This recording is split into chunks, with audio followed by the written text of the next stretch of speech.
હે ભાઈ આ રામ રાવણ એ બધું સાચું બી છે કે પછી કાલ્પનિક વાર્તા છે? આ દોસ્ત આપણે લોકોની કમનસીબી છે હો. કે આ સવાલ છે ને કોઈ બીજા ધર્મનો કે બીજો વ્યક્તિ પૂછે ને તો એમ થાય કે આના જવાબ દઈએ આપણે. આ તો થોડું કેવું નવાય છે કે આપણા લોકો આવો સવાલ કરે છે. આપણા દેશની કમનસીબી કહેવાય હું તો કહું. ઓકે પણ સાંભળ, હવે તે પૂછવું જ છે તો જવાબ સાંભળતો જા. જે દેશની પોપ્યુલેશન 87% ઇસ્લામિક છે, સમજ, ઈ દેશની નેશનલ બુક રામાયણ છે.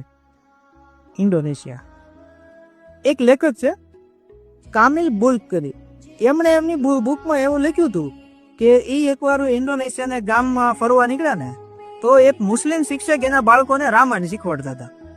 એટલે આમને નવાઈ લાગી એટલે એને વાત કરી કે ભાઈ હા હું એમ કે તમે મુસ્લિમ થઈને રામાયણનું જ્ઞાન આપો છો.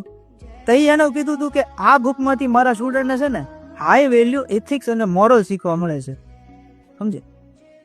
પછી બીજી વાત કે થાઈલેન્ડ, જે આપને બધાને ખબર જ છે, બરોબર, ઈ દેશની 90% પોપ્યુલેશન બુદ્ધિસ્ટ છે.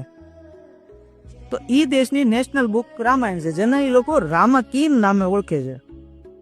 તો દોસ્તો વિચાર કર કે જો આટલા દૂર દૂર સુધી રામ નામની ખુશ્બુ ફેલાણી છે તો એ રામ નામનું ફૂલ ક્યાંક ઉગ્યું તો હશે ને. એમને તો નહીં હોય ને બધી વિચારવા જેવું છે ને.